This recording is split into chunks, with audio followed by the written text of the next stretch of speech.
Amamuna hona this video efulefu anuwa mere how many days ago. Somebody called my attention to it. Na this efulefu no na-ekwu na Nonso Nkwu agaraga kpọrọ nanande Umu-Oparaomume ala anyị Umu-Oparaomume wa another neighboring village to Umu-Oparaomume na Nonso Nkwu agara Umu-Oma ga Umu-Oma nara ndị village ala ha na force ha ka ha sign ya akwụkwọ ka eme nke a ka eme nke ọzọ, you know, kogide no kogide inyo onwe ihe this boy na-akọ for him, you know. Of course onye ọbụla nọ na this space ga-ama na this boy wee jigbo onye ara, and ha ga-ama na this boy na mụ na ya na-agba war na social media. War mụ na-ebido hụta, war mụ na this efulefu bidoro 2021. War mụ na this efulefu being used by enemies of Nonso Nkwu bidoro 2021 mgbe ebidoro all this insecurity in Imo State. And I was saying, don't kill innocent people. And I was saying, do not kill innocent people, even when you are killing the one who or unknown gunmen. You know, I was standing against any extrajudicial killing. Hey, recruit to DC. Ijele, onye Umuduru, Amandoba, Nisu LGA. Hey, recruit to Oye against me. He was moving from one radio station to Imo State. They were paying him. He was moving from one radio station to from one radio to another in Imo State. Apare mpe, apare mea, apare umunni, apare in the village, huh? You know, apare onwe. This is fulefu baroso. Really ego the IPOB na Turkey. Achwoya na IPOB. Mba achwoya ya lotazia. Na work against IPOB. Na apare Nnamdi Kanu. Na apare onye obola. I told them, I am not a member of IPOB. I am not ihe mwuwo. Ejigbo nwa afọ Igbo, ejigbo nwa afọ Biafra, o ihe mwuwo. Ihe ọwụla nnumega known gunmen unomega ụmụọma uno, ọgbasa Nonso Nkwu. Ọgbasa ahụ Nonso Nkwu. I am a human rights activist. I defend the right of the people. And of course, why defending the right of the people? Some people are gonna be happy. Why speaking for the people? Some people are gonna be happy. So I know mpama. Onwere onye jere egwe ya. Ya buputa Nonso Nkwu. Ya bari agodi Nonso Nkwu.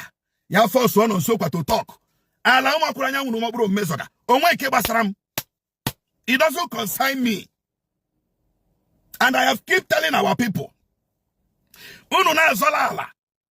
Unu na azola ala. Ala obula no na court. Unu eburi ega Umu-Oma. At the end of the day, court to batani imiye, you will lose. You will lose. You will lose. So onye ọbụla buru le problem ya, buru ala ọzọga, buru ega Umu-Oma, ka Umu-Oma kpe ikpe ala. Ala nọ na court. Ala ekpechagburu ekpecha, ka ịhụ gbasarakwara gị. I keep telling our people. So for this efulefu, anụmpam, ewu Gambia, nwa abụrụ Umuduru Amandoba Brono Nisu, go to their house. You can go to Lohade. Gano Loha Bakarolo. I go Amampurian, you know, Bodoha. This guy was rejected in their community. He was ostracized in their community because of Fumpo, Narorala, their family member. You know, give one, if they are married on Sompa. Give one, if they are queen against Nonso Nkwu. Nonso Nkwu of the people. Ihe merele n'Imo State imefuye. Afụfụ ntara n'Imo State itafuye. Trials and persecutions nhụrụla n'Imo State ihufuye. Ihe ma nọrọ na Abuja dị a set camera uwe inyo. At 50 years elube nwanyị. At 50 years onwe nwe iji. At 50 years nothing onwebe the one block ekporo. Dowe jara ụlọ, mi afọ dị ịrụ ụlọ at 50 years gị na-ezuzu. Ọ set camera kwuwe inyo. Bari onye na-achọghị ya wee, onye na-achọghị tụpụrụ gị ọnụ. You are not my class. You are not iru hogom mụa, iru hogom ipeka iwe efulefu. I cannot be seen battling. Ihe m ji ekwu okwu a na-awụ to clear the air about ihe efulefu akwuru. I can't banter words with him. You know? Onye apịrị apị ka ọwụ. I can't banter words with him. He's a less man. The guy they use even in their community. Jwajuji na Umuduru, Amandoba. I got from olden days self. Now the community, the family, the very useless. You know? So it is not a new thing. This generation. Now keep Azwa. And we talk about another person be useless. Now that family. Ya would this dele. You know? So, ya when did that story? When I will come for you. That story. When I will come for you, you will bring them. That story. When I will come for you, you will bring them.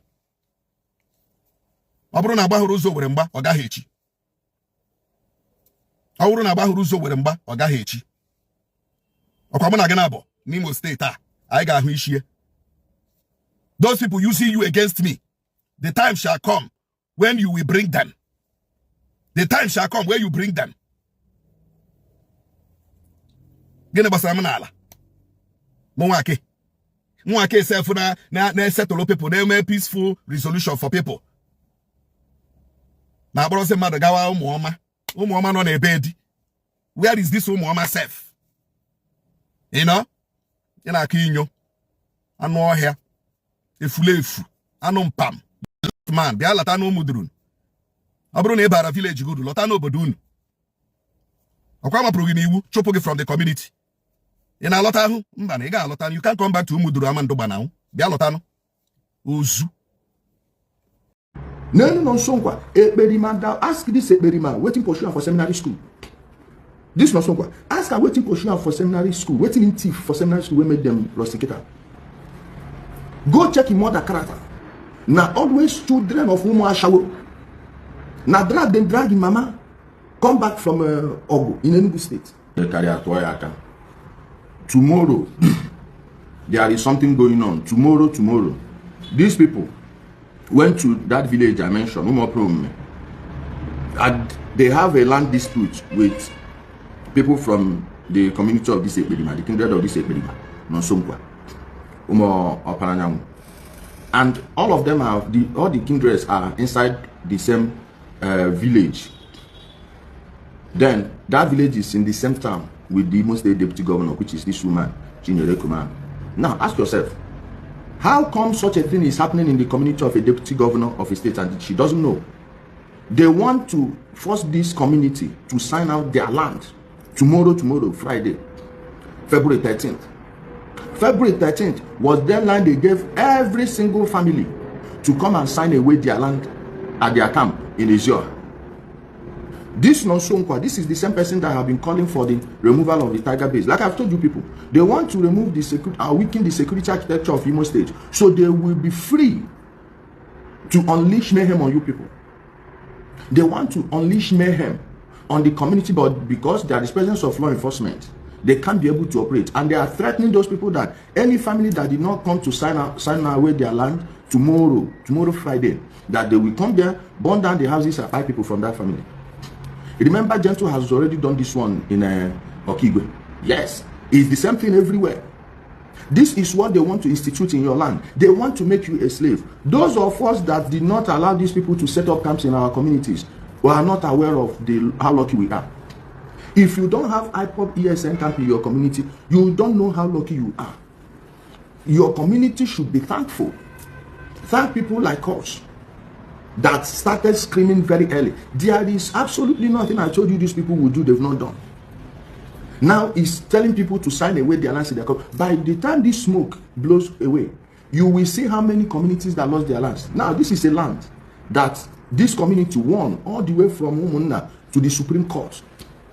The Supreme Court case was settled in 2018. They have the judgment. So what the Supreme Court of Nigeria said can be overturned by these criminals, Umundoshi.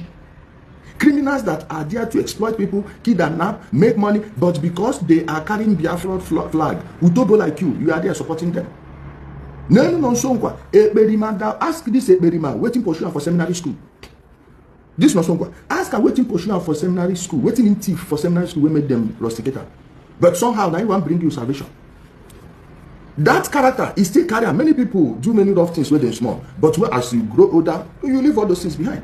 But this one is still there in blood. Go check him mother character. There is something, there is an ever-abiding characteristic surrounding these people. Now always children of Umu-Ashawo. Now drag in mama, come back from Ogu in Enugu State.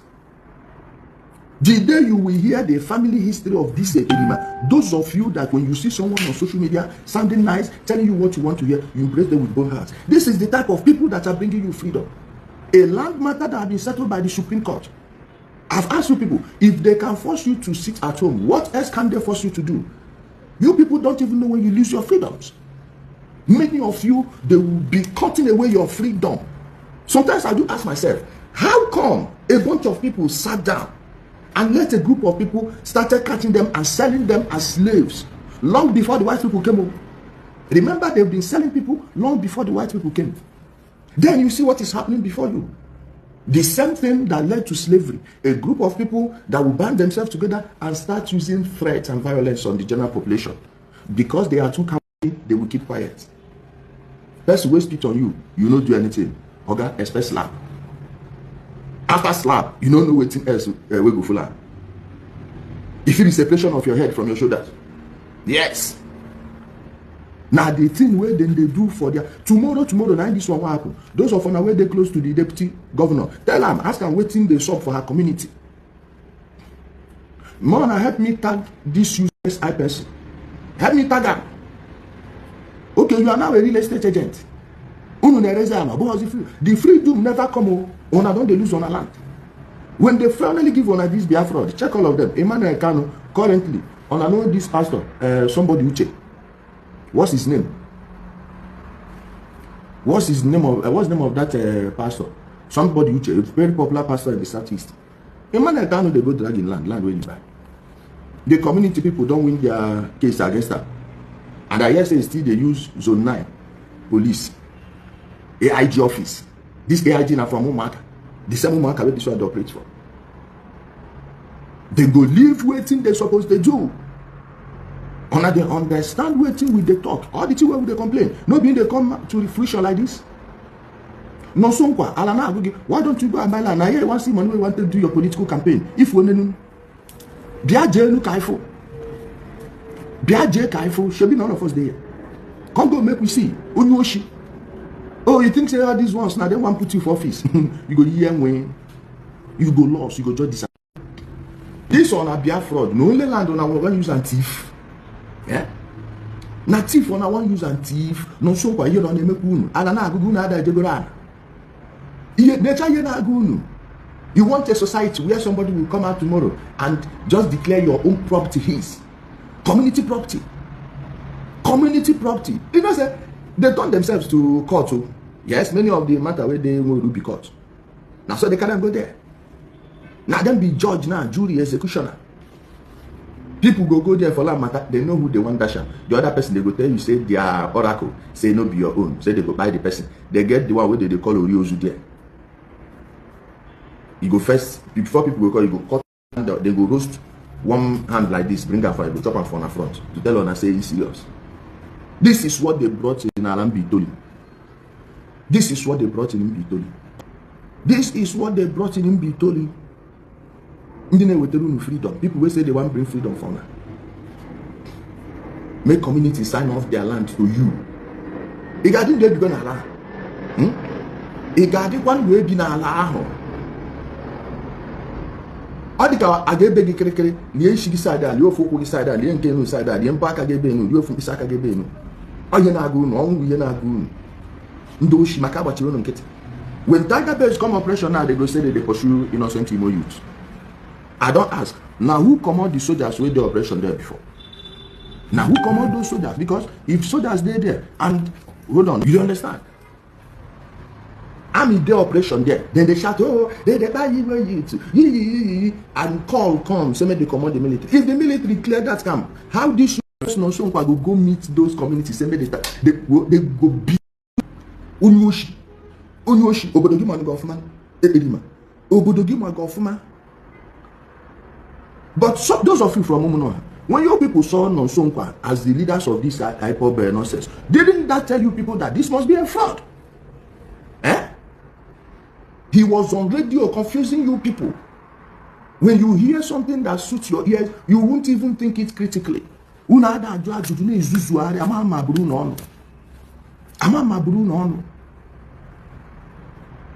questioning of anything.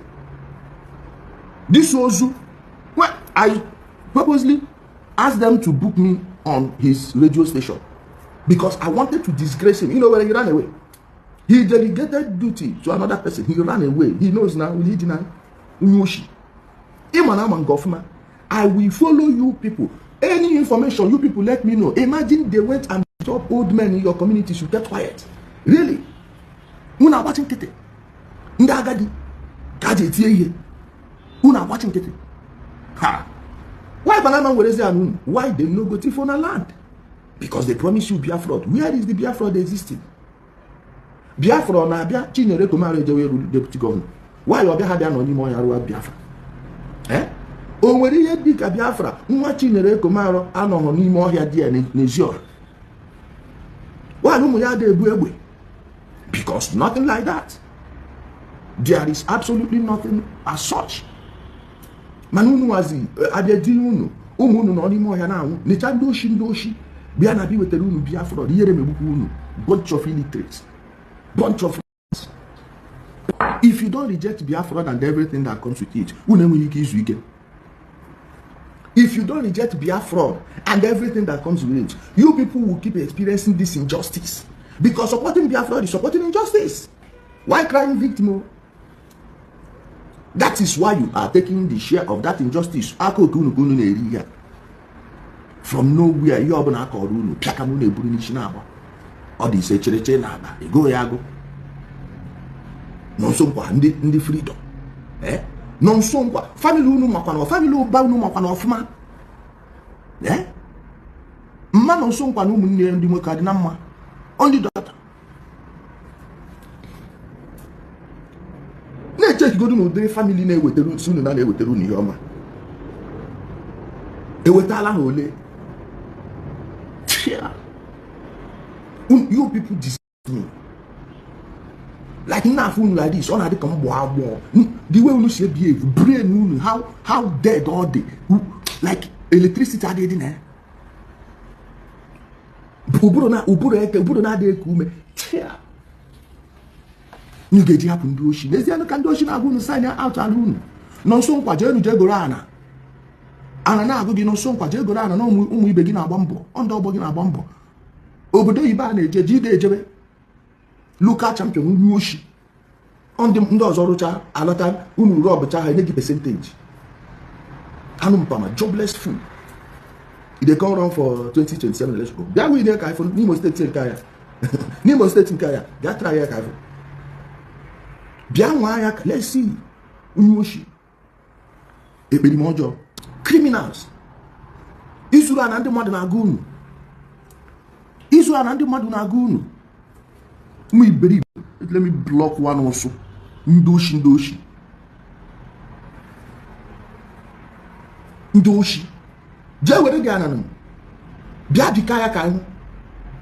You see those of you that have already stolen people's land, don't assume this one will last forever. And who is regularizing the document for you people in the Ministry of Lands? Who is regularizing this thing for you people? Umuzu. Ministry of Land. They need to go back. You see, all these lands that were signed off under duress, the Imo state government needs to void all of them. All of them should be voided. Ndoshi, she don't understand when they find Fulani herdsmen. Where the Fulani herdsmen, when I don't catch one, and so they be the buy people everywhere there. They shout Fulani herdsmen. She be they tell you at that time. This Nibitoli own started since 2017. 2017. I was telling you people, no wonder they made this thing. Nobody's people they made this thing. Who made it, man? That brown, very set of people. I rather watch you need enter. Don't worry, kind of